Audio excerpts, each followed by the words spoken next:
Lorry డ్రైవర్ల కోసం video పెట్టాను. ఒక తమ్ముడు డ్రైవర్ అడిగాడు, ఏం చెప్పాలి తమ్ముడు లారీ డ్రైవర్ల గురించి?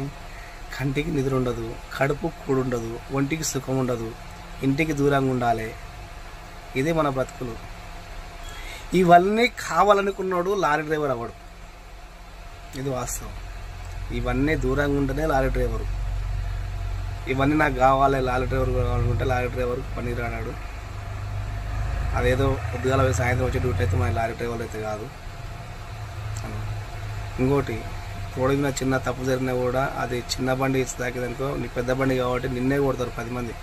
కొట్టినాక కూడా మళ్ళీ జైలుకి నీవే పోవాల్సి వస్తుంది. వాడి తప్పును కూడా మనమే జైలుకి పోవాల్సి వస్తుంది, మనమే జరిమానా కట్టాల్సి వస్తుంది, మనమే శిక్ష అనుభవించాల్సి వస్తుంది. ఇన్ని రిస్కులు ఉంటాయి. దయచేసి డ్రైవింగ్ మాత్రం ఎవరు నేర్చుకోకండి అబ్బా జీవితంలో. ఇప్పుడున్న జనరేషన్కి నేను ఇచ్చే ఒక సలహా ఏంటంటే, డ్రైవింగ్ మాత్రం నేర్చుకోకండి. నేర్చుకుంటే కారు నడుపుకోండి, లారీలకు మాత్రం రాకండి.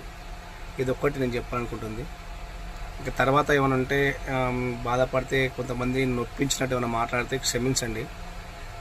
డ్రైవర్ జీవితంలో 99% 100% ఇట్నే ఉంటుంది. కంటికి నిద్ర ఉండదు, కడుపుకు కూడు ఉండదు, ఒంటికి సుఖం ఉండదు. అది